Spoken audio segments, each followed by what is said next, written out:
At my own granddaughter's baby shower, in the house I'd spent 30 years paying off, my daughter, Jessica, raised a glass. But not to me. She smiled, her eyes finding her stepfather, Richard, across the room.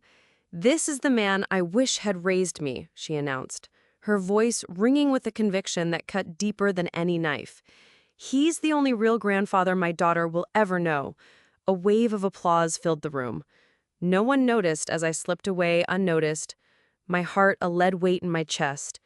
But what I did next, what that single, cruel moment pushed me to do, no one, least of all Jessica, ever saw it coming.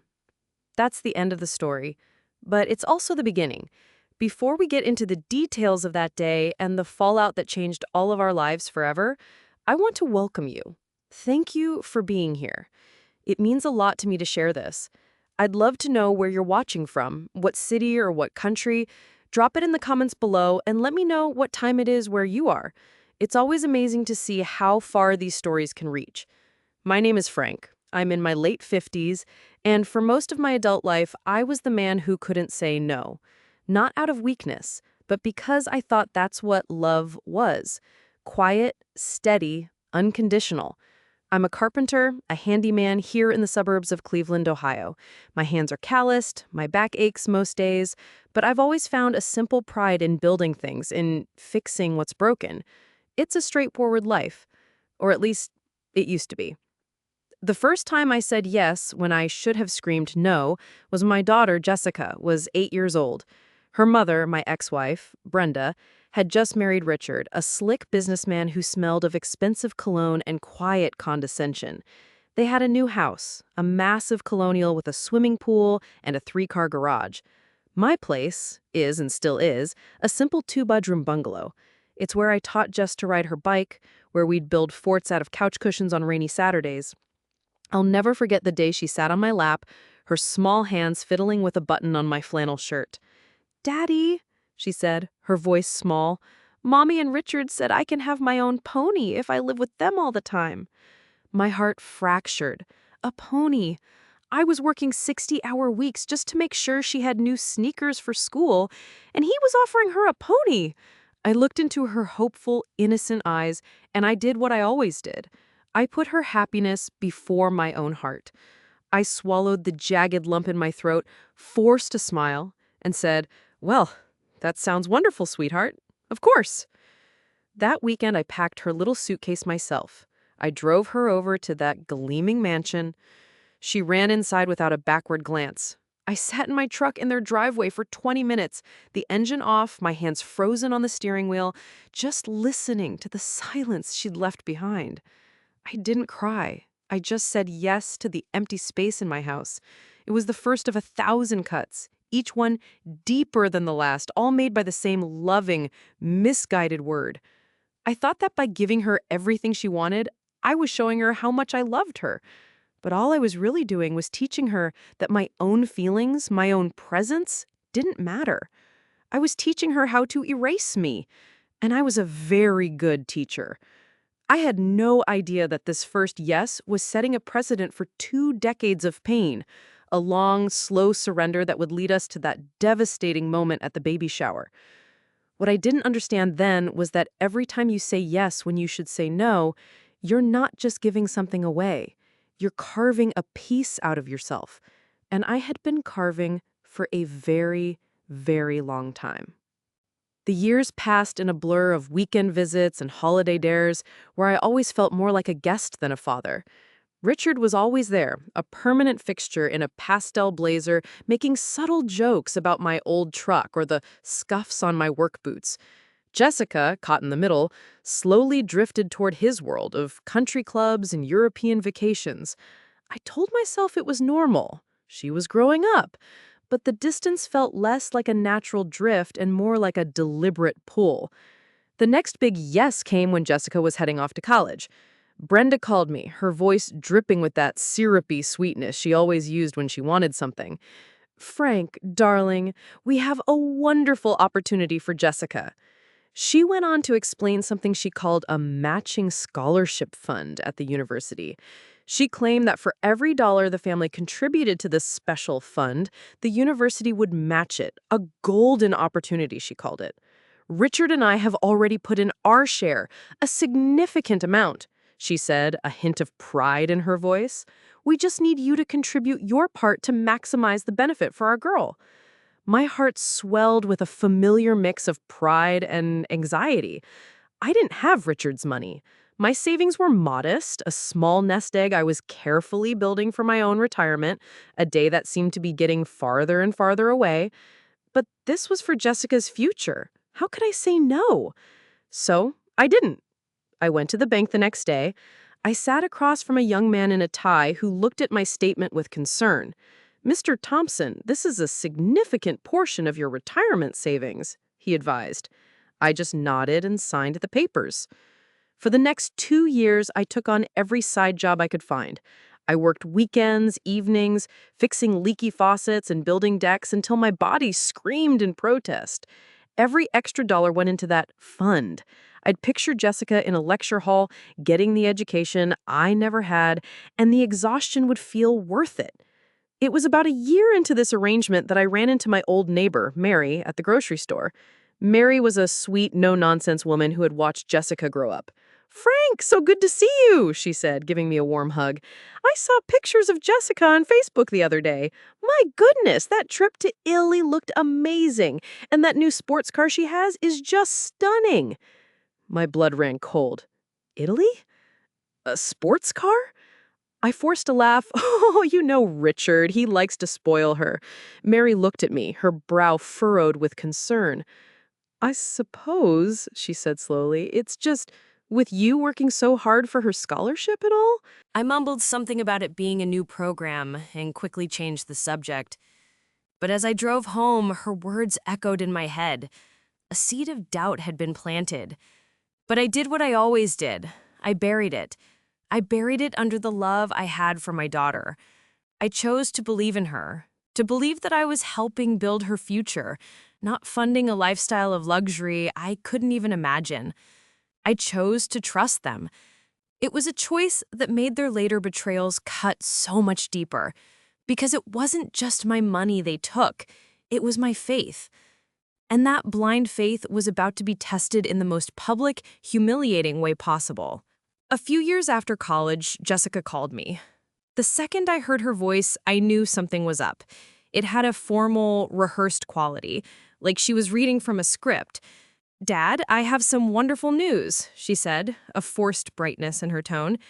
"Brian and I are getting married." A genuine smile broke across my face. "Jess, that's fantastic. I'm so happy for you." I immediately pictured it all, walking her down the aisle, the father-daughter dance, giving a heartfelt toast to my little girl and the man she loved. My mind was racing with all the things a father is supposed to do. Then came the blow. "So, Dad, about the wedding," she continued, the hesitation thick in her voice. "Brian and I were talking and, well, it just makes more sense. Richard is going to walk me down the aisle." The phone felt slick in my hand. The world narrowed to a single point of roaring silence in my ears. "What?" I whispered. I didn't sure I had heard her correctly. "Well, you know," she stammered, "he's been there for me through everything. He's been a huge part of my adult life, and it just feels right. We want you there, obviously, of course we do, but Richard is going to give me away. He's been there for me." The words twisted in my gut. Who was there when she had the stomach flu so bad at 3 a.m. that I had to hold her hair back while she cried?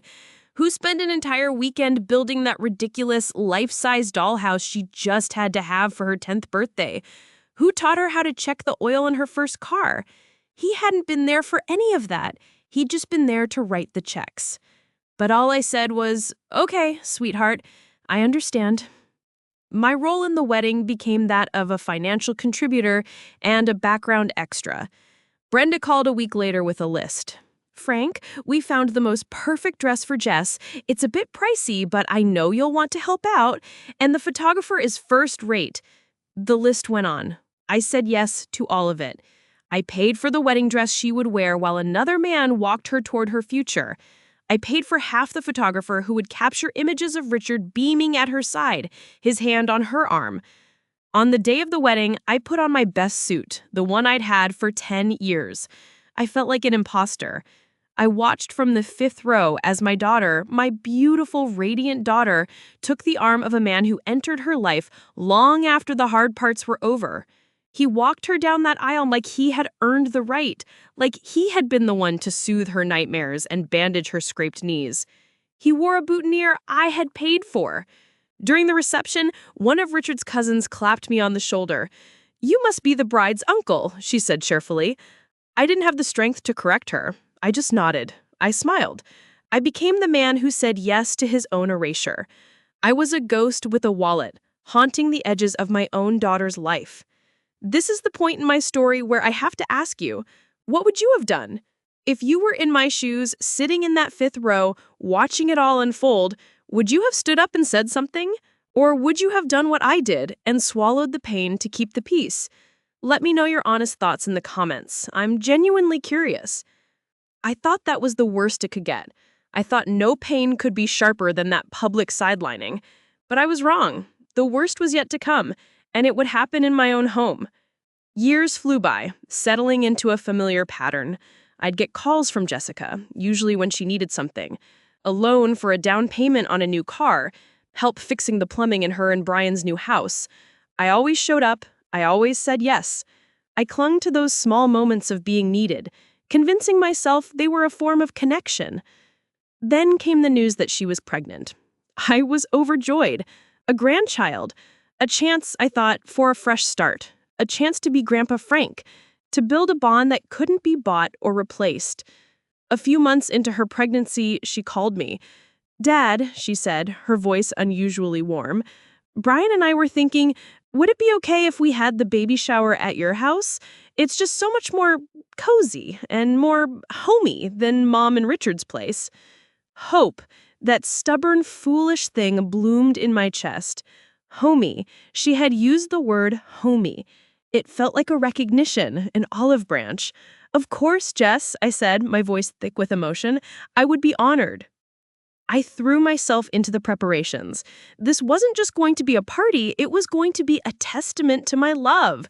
I spent 2 weekends repainting the front porch, a crisp white that made the whole house look brighter. I rented tables and chairs, bought decorations in shades of baby blue and yellow. I even learned how to use a cake printer to put a picture of the ultrasound on the frosting. I scrubbed and polished every inch of that old bungalow until it gleamed. In my mind, I was preparing the stage for my big comeback as a father, as a grandfather. This time, I thought, they'll see me. This time, I'll be more than just the guy who owns the house. The day before the party, I was out back trimming the hedges, making sure everything was perfect. The kitchen window was open to let in the mild spring air. As I rounded the corner of the house, I heard voices from inside. It was Brenda and Jessica. I stopped, hidden by the big lilac bush near the wall. "Now, remember, darling," Brenda was saying, her tone low and instructive, "when you give the toast, make it about Richard. Really lay it on thick." "Mom, I don't know." Jessica's voice was hesitant. "Jessica, listen to me," Brenda's voice sharpened.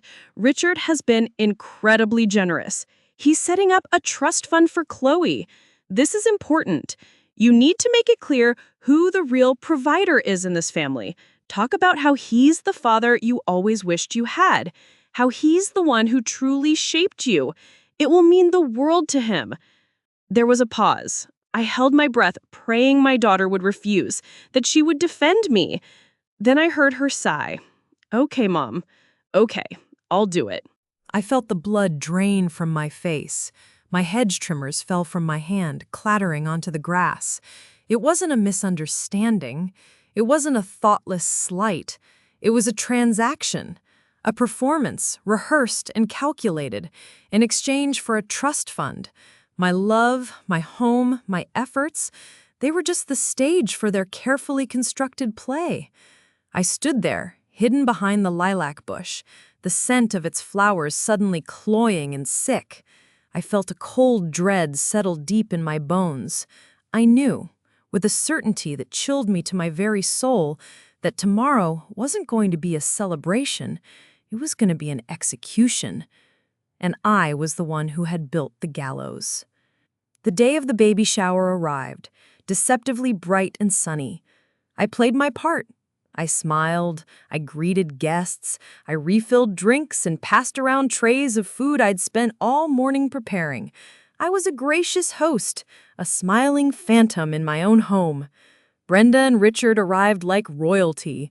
Richard in a cashmere sweater that probably cost more than my monthly mortgage payment.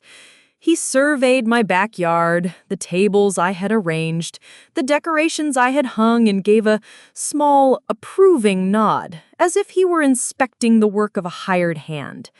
Jessica glowed. She was beautiful, radiant, moving through the crowd, accepting gifts and compliments. She hugged me once, a quick, distracted embrace as she passed by on her way to talk to one of Brenda's friends. "Everything looks great, Dad," her eyes already scanning the room for someone more important. I retreated to my station in the kitchen, pretending to be busy washing dishes that were already clean. People would drift in and out. "Frank, where's the restroom? Frank, do you have any more ice?" I was useful. I was a fixture. And fixtures don't get to have feelings. About 2 hours in, the moment I had been dreading arrived. Jessica clinked a spoon against her glass, calling for everyone's attention. She stood in front of the fireplace, right below a banner I had hand-stitched that read, "Welcome, baby Chloe." "I just want to thank you all so much for coming," she began, one hand resting on her round belly. The room fell silent. "It means the world to us, and I especially want to thank the man who made all of this possible, the man who has been my rock, my provider, and my father in all the ways that truly count." For a split second, a foolish, traitorous part of my heart leapt. Maybe she means me. Maybe she sees.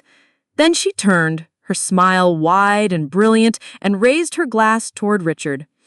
"I want to raise a toast to my real dad, Richard." The air left my lungs. The sound in the room, the gentle murmur of guests, the soft music from the speakers faded into a dull roar. I just stared. She wasn't finished. "This is the man I wish had raised me," she declared, her voice ringing with emotion I now knew was rehearsed. "And he is the only real grandfather my daughter, Chloe, will ever know." It wasn't a cut this time. It was a disembowelment, a public declaration that my entire life as her father had been a placeholder, an audition I had failed. The room erupted into applause.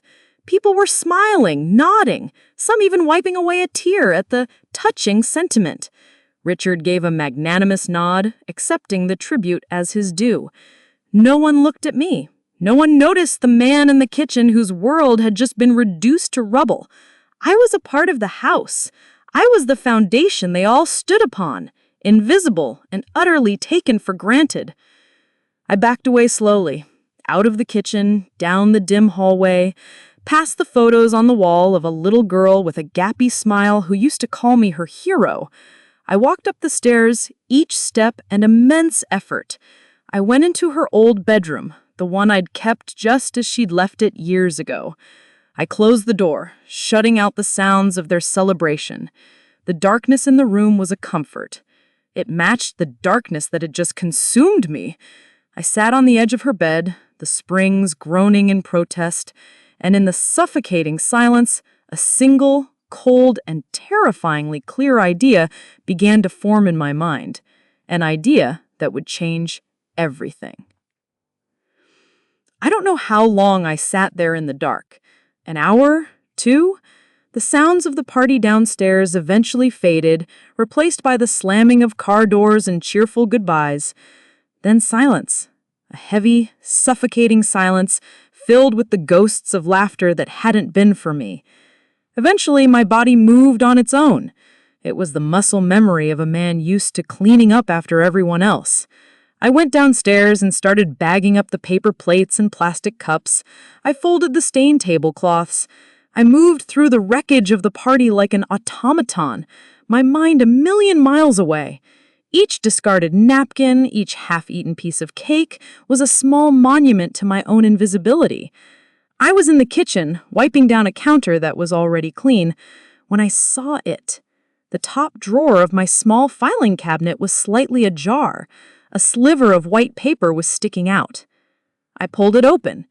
It was a blank, standard eviction notice.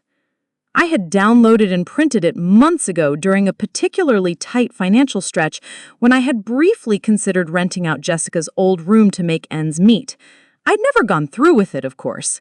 The thought of a stranger in her space felt like another betrayal. I'd tucked it away and forgotten about it. But now, in the sterile silence of my empty house, it didn't look like a forgotten document. It looked like an answer. I pulled the form out and smoothed it on the kitchen table. The stark, impersonal language seemed to cut through the emotional fog in my head. Notice to vacate premises. Tenant name. Landlord name. Tenant. The word struck me with the force of a physical blow. That's what she had become. She wasn't the little girl who built forts with me anymore. She wasn't family in the way that mattered, the way that was woven into the fabric of your soul. She was an occupant, a long-term guest who paid her rent with occasional, convenient displays of affection.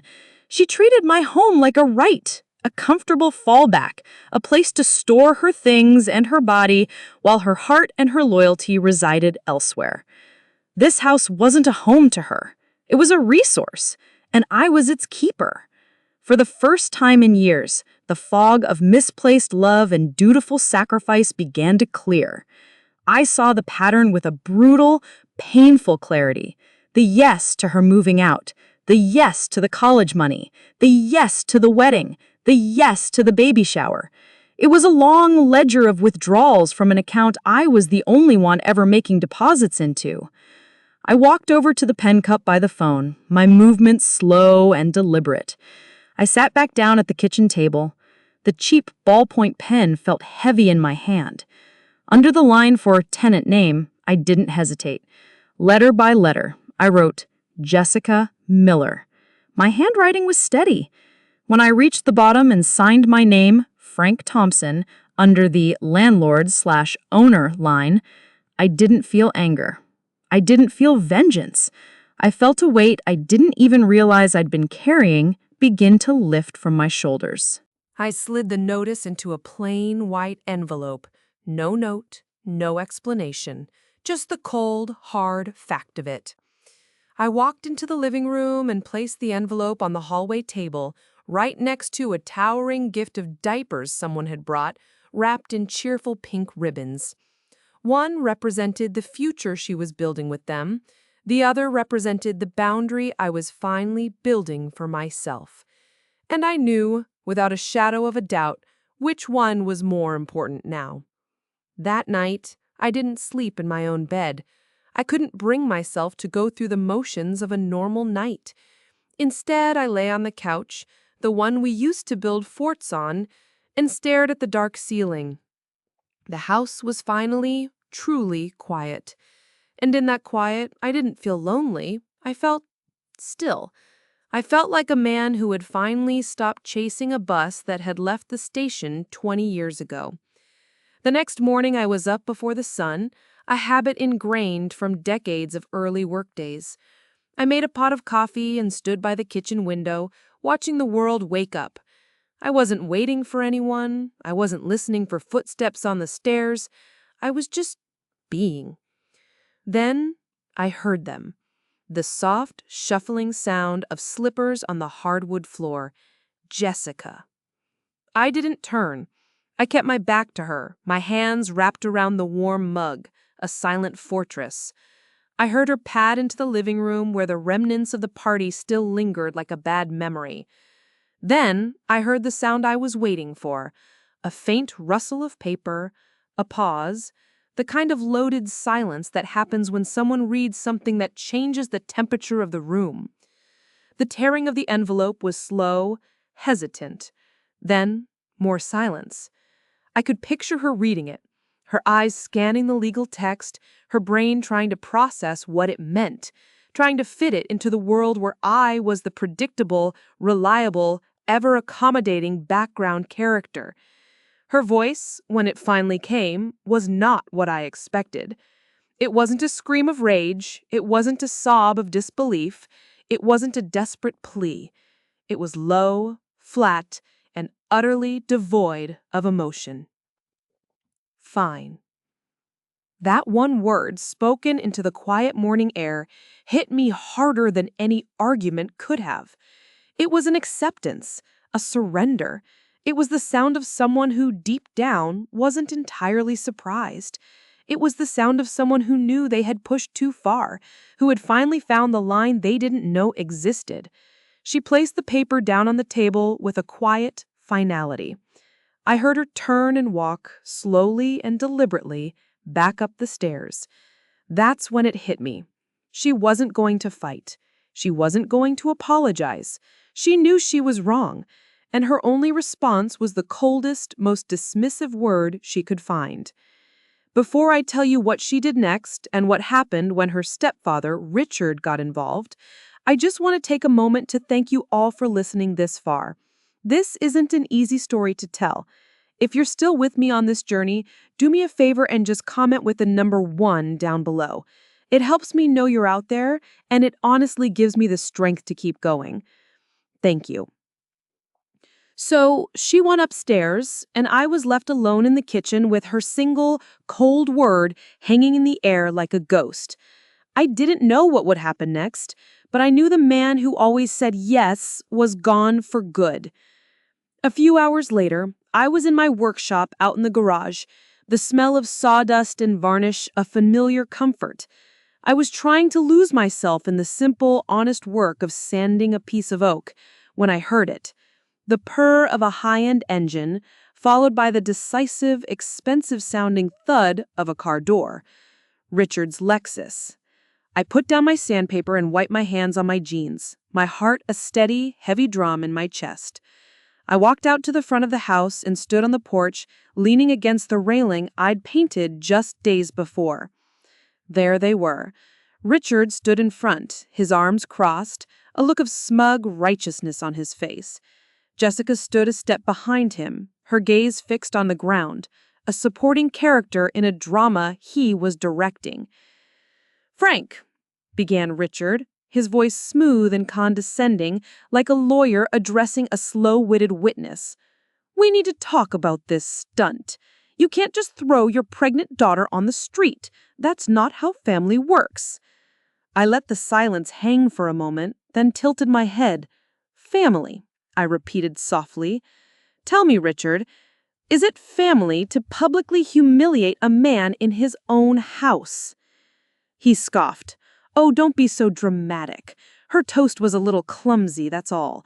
Your pride is wounded, I get it, but you don't punish a family member over a few misplaced words." I pushed myself off the railing and took a single step forward. "This isn't about my pride, Richard. This is about clarity. It's about a lifetime of misplaced words, misplaced priorities, and misplaced loyalty. And while we're talking about family, let's talk about finances."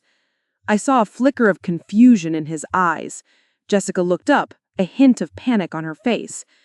"Tell me, Richard, do you remember a matching scholarship fund at Jessica's university? The one you and Brenda were so generously contributing to?" His smug expression faltered. He opened his mouth, but no sound came out. "Because I remember it vividly. I remember pulling my retirement savings. I remember working every weekend for 2 years to pay my share. I remember being so proud that I could help my daughter get the best education possible." I paused, letting him squirm. So imagine my surprise when I found out that money wasn't going to any scholarship fund. It was going towards a new sports car. It was funding a spring break trip to Italy. It was funding a lifestyle, Richard, not an education. So don't you dare stand on my porch and lecture me about how family works. You and your wife orchestrated a lie to take money from me. You taught my daughter that it was okay to deceive her own father." Richard was speechless. His face, usually a mask of cool control, was a mottled shade of red. He looked at Jessica, who was now pale as a sheet. For the first time, he had no script, no smooth comeback. He had been beaten with the one thing his money couldn't buy, the truth. He finally found his voice, sputtering, This is a private family matter. I don't care about drama stories anymore. I don't enjoy thrillers. I said now, I suggest you both leave." Without another word, he turned on his heel, grabbed a stunned Jessica by the arm, and practically frog-marched her back to the car. As they drove away, I didn't feel triumphant. I just felt empty. The truth was out, but the damage was done. And I knew this wasn't over, not by a long shot. The next day, she came back. This time, she was alone. The expensive Lexus was gone, replaced by her own modest sedan. When I opened the door, her face was tear-streaked, her expression a carefully crafted mask of wounded fragility. It was a look I'd seen 100 times before, the one that always preceded a request, the one that had always worked on me. "Dad," she whispered, her voice cracking, "how could you?" I leaned against the door frame, my arms crossed. I didn't invite her in. "How could I what, Jessica? How could I finally draw a line?" "You're throwing your own granddaughter out onto the street," she cried, her voice rising. "She's an innocent baby. What has she ever done to you? You're punishing her because you're angry at me." There it was, the ultimate weapon.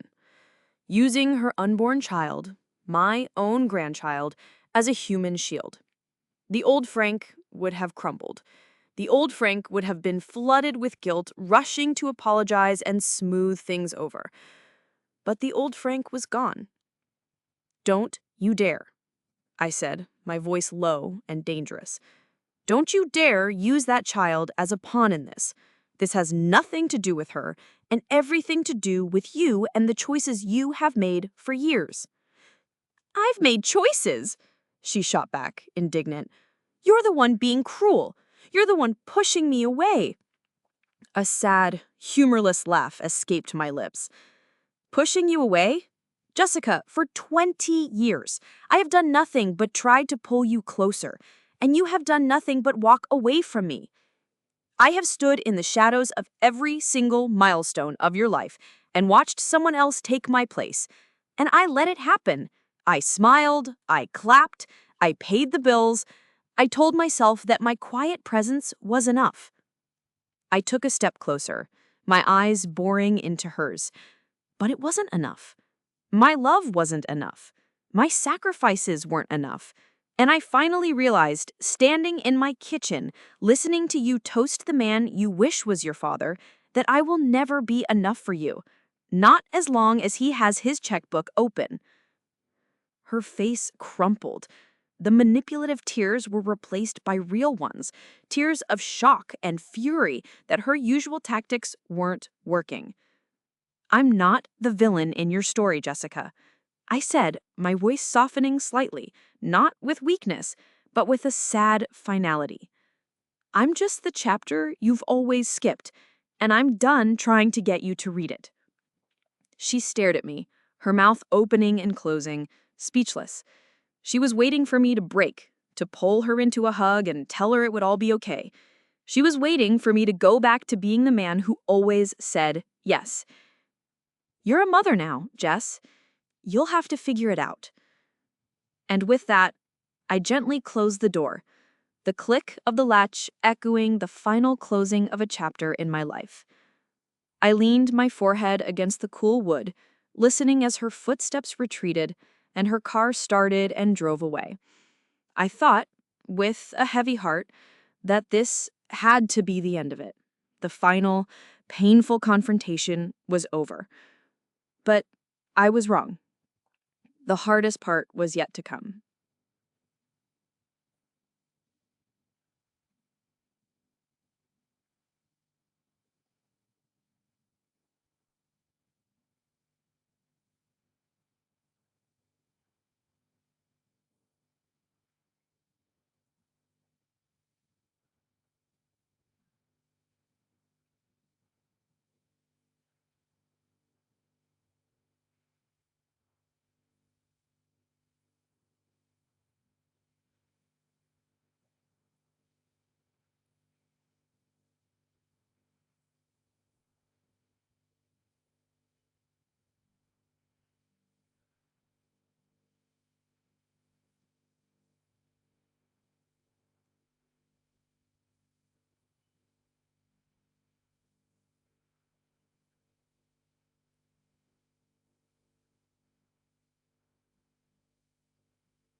As I was about to leave, my eyes fell on a dusty cardboard box tucked away in the back of her closet, one she had missed. I pulled it out. It was filled with old-school papers and childhood drawings. My hands trembled slightly as I sifted through them. Report cards with proud check marks, spelling tests, and then the drawings. Crayon portraits, faded with time. A picture of our house with a smiling sun overhead. And then I found it. A drawing of me. A stick figure, sure, but it was unmistakably me. I had on a crooked crown, and written underneath in shaky, misspelled letters were the words, "My King Frank." I sank down onto the floor, holding the brittle paper in my hands. I remembered the day she gave it to me. I had just fixed the garbage disposal, a messy, frustrating job. She was 5 years old and had looked at me with wide, adoring eyes, declaring that I was a hero who could fix anything. "You're the king of the house, Daddy," she'd said. I traced the faded crayon lines of the crown. Where had that little girl gone? Where was the hero she used to see? He had been buried, year by year, under a mountain of quiet concessions and painful compromises. He had been replaced by a wealthy man in a cashmere sweater. Clinging to this drawing, to these memories, felt like poison. It was like trying to keep a dead flower alive by watering it with tears. It wouldn't bring it back. It would only create rot. With a resolve I didn't know I possessed, I gathered up the drawings and the report cards. I carried the box downstairs to the fireplace. I didn't do it with anger. My rage had burned out, leaving behind only a vast, empty landscape of grief. This was something else. This was a necessary surgery, a cleansing. One by one, I fed the memories to the fire. I watched the paper curl, blacken at the edges, and burst into orange-flamed release. I watched my King Frank dissolve into gray, fluttering ash. It wasn't an act of erasing her. It was an act of freeing myself. I was letting go of the ghost of the father I used to be, the father she no longer saw. I was letting go of the hope that the little girl who drew that picture would ever come back. When the last piece of paper was gone, I swept the ashes into a small metal dustpan. The past was now just dust. The house felt lighter. The air felt cleaner. It was the first day of the rest of my life, a life that would be built not on the shifting sands of someone else's approval, but on the solid ground of my own self-worth. The days that followed were defined by a new kind of quiet. It wasn't the heavy silence of unspoken resentment, but the peaceful silence of solitude. It was the sound of my own thoughts, clear and uninterrupted for the first time in years. I woke up not with a sense of dread, but with a simple question. What do I want to do today? The answer, I discovered, was in my hands. I started with the house. The squeaky back door I'd been meaning to fix for months, I fixed it. The loose floorboard in the hallway, I replaced it. I wasn't just repairing a house, I was reclaiming my territory, piece by piece. Each turn of the screwdriver, each stroke of the paintbrush was an act of affirmation. This space was mine. Its comfort and care were for my benefit, not for the convenience of an occasional visitor. I spent most of my time in my workshop. The air, thick with the smell of pine and cedar, felt cleaner than anywhere else. It was a place of creation, of purpose. My hands, which had felt so useless for so long, now had a mission. I had bought the wood months ago with the intention of building a beautiful, handcrafted cradle for my granddaughter, Chloe. The plans were still tacked on the wall, a painful reminder of a future that had been canceled. For days, I avoided that corner of the shop. The sight of the smooth, pale pine planks felt like a reproach. Then one morning, I picked up a piece of the wood. I ran my hand over its surface, feeling the grain, the potential within it, and I made a decision. I was still going to build it, but it wouldn't be for Chloe anymore. It wouldn't be a desperate plea for the title of grandfather. It would be for me. It would be a monument, not to what I had lost, but to what I was capable of creating. It would be a testament to the fact that even when your love isn't wanted, the love itself, the act of building something beautiful out of that love, is still real. It still has value. So I began. I worked with a focus I hadn't felt in years. The measure, the cut, the sanding, the joining, each step was a meditation. The rhythm of the work soothed the ragged edges of my soul. I wasn't rushing. There was no deadline. There was only the wood, my hands, and the quiet satisfaction of making something whole again. Days turned into weeks. The house slowly transformed, reflecting its sole occupant. I bought a new comfortable armchair. Just for me. I started a small vegetable garden in the backyard. I played my old jazz records in the evenings, the sound filling the rooms that had once echoed with a silence I mistook for peace. The cradle began to take shape. Its rockers perfectly curved, its spindles smooth and strong. As I worked, I realized I wasn't just joining pieces of wood. I was piecing myself back together. The man who had been erased was slowly, carefully rebuilding himself from the ground up. And for the first time, that felt more than enough.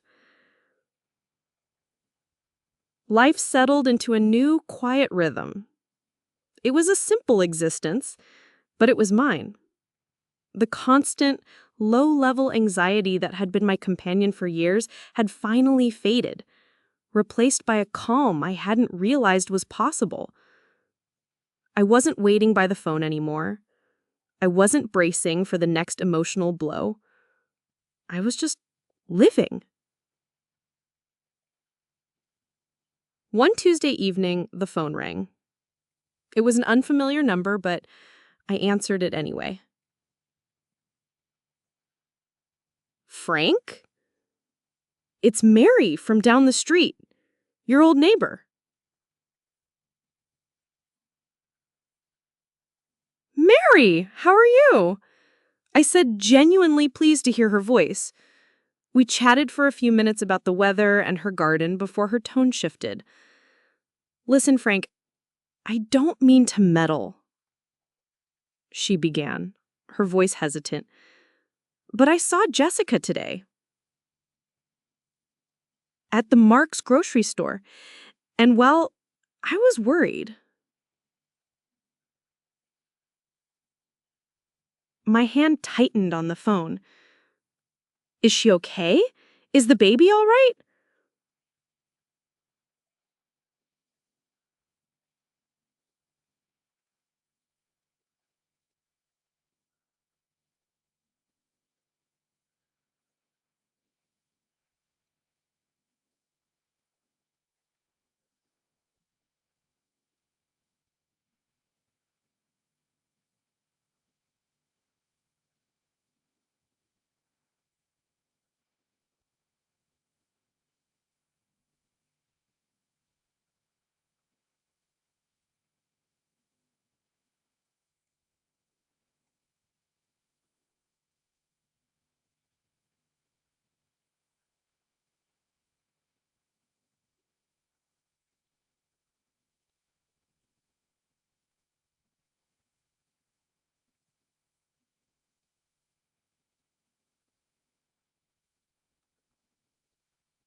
I leaned against the kitchen counter, the news settling over me like a heavy blanket.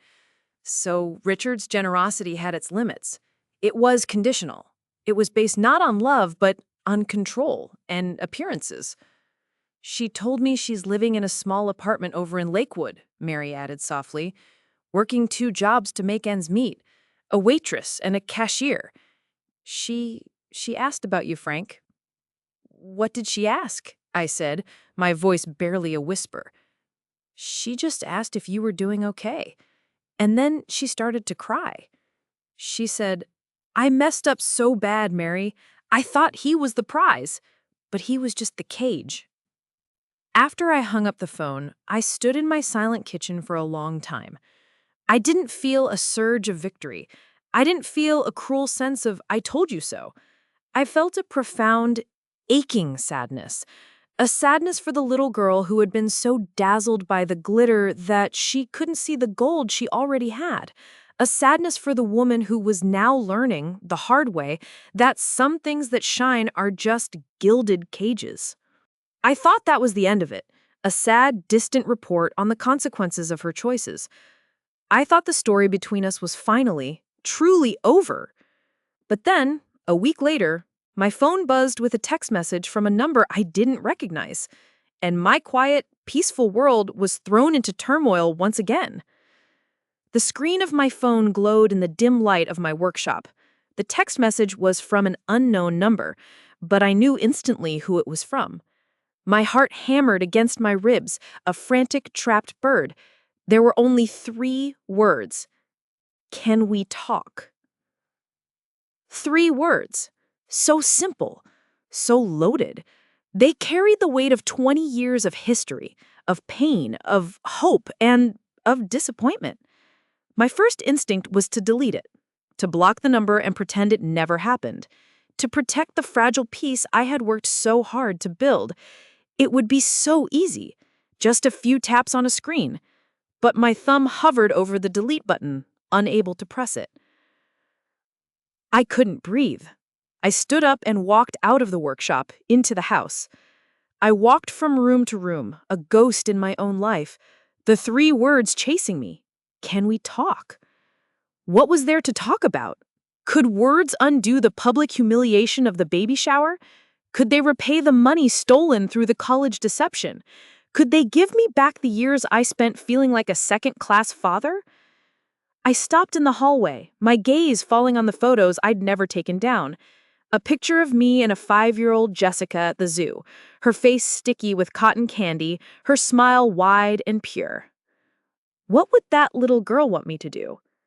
Then I thought of the woman she had become, the woman who stood by while another man was called her father, the woman who only seemed to reach out when she was in trouble, when her gilded world had crumbled and she needed a foundation to land on. Was I just a safety net? Was this another plea born of desperation, not love? I ended up back in my workshop. My hand came to rest on the cradle. It was finished now. The pine glowed with a warm, soft sheen under the single light bulb. It was smooth, sturdy, and perfect. I had poured all my grief, all my love, and all my hope for my own healing into this single piece of furniture. It was a symbol of my survival. Can we talk? The question wasn't just about a conversation. It was a test. Was the new Frank, the man who had learned to say no, strong enough to hold his ground? Or was there still a part of the old Frank left inside me, the man who would rush to fix what was broken, even if it meant breaking himself all over again? I sat on my workbench, the phone heavy in my hand, the screen still glowing with her question. I thought about Mary's words. I messed up so bad. Was it possible she had finally understood? Was this a genuine attempt at reconciliation, or just another move in a game I no longer wanted to play? For an hour, I sat in the silence, weighing a lifetime of memories against a future of peace. I knew my answer would be the final brick in the wall I was building or the first stone I removed from it. It would define the rest of my life. With a deep, shuddering breath, I picked up the phone. My thumb moved across the screen. I began to type. My thumbs hovered over the keyboard, my heart pounding a slow, heavy rhythm against my ribs. What do you say to the person who broke your heart, but also gave you your life's greatest joy? How do you close a door without slamming it on your own fingers? I typed and deleted, typed and deleted. A dozen different replies formed and vanished. Angry replies, sad replies, forgiving replies, but none of them felt true. None of them felt like the man I had become. Finally, I stopped trying to be clever or profound. I just wrote the truth. I looked at her 3 simple words. Can we talk? And I wrote back my own. I hope you and Crowe are doing well, Jessica. I will always wish you the best. But no, I can't. My finger hesitated for a second over the send button. It felt like standing on the edge of a cliff. Then I pressed it. I watched the little blue bubble appear on the screen. Delivered. Read. I didn't wait for a reply. I didn't want one. I immediately went into my contacts, found her number, and pressed block this caller. The confirmation pop-up felt like less an act of anger, but more like an act of profound self-care. It was the final quiet click of a lock I should have installed years ago. It wasn't a choice made from hate. I will love my daughter until the day I die. I love the memory of the little girl with the cotton candy smile, and I even love the flawed, struggling woman she has become. But I had to learn the difference between loving someone and allowing them to have access to you. Loving her didn't mean I had to let her keep hurting me. My peace had to matter more. My new life is quiet, but it isn't empty. It's filled with the sound of my jazz records, the smell of sawdust, the taste of vegetables from my own garden. It's filled with the deep, grounding satisfaction of knowing my home is my sanctuary, not a hotel for someone else's convenience. The cradle sits in the corner of my living room now. It's not holding a baby. It's holding the story of a man who learned to rebuild himself.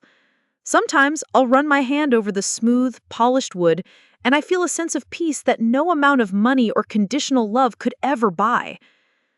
I had to learn, the hard way, that sometimes the most loving thing a father can do is to let go, to love from a distance that protects your own heart. I had to learn that you cannot set yourself on fire to keep someone else warm, especially when they are the ones holding the match. My life used to be a series of saying yes to everyone else. Yes to the move, yes to the money, yes to the erasure. But now, when I say yes, it's yes to myself. It's yes to a quiet morning with a cup of coffee. It's yes to an evening spent in my workshop. It's yes to the man I see in the mirror. A man weathered by life, certainly, but a man who is finally, completely, whole. And that brings me back to all of you. Thank you for taking this journey with me. It was the hardest one of my life, but I'm glad I could share it. If this story resonated with you, I would be so grateful if you'd give it a thumbs up and maybe even subscribe if you haven't already. But more than that, I want to hear from you. Have you ever had to make a painful choice to set a boundary with someone you love? Have you ever had to choose your own peace over a toxic relationship? Share your story or just your thoughts in the comments below. We're a community here, and reading your experiences reminds me that none of us are truly alone in these struggles. Thank you for listening.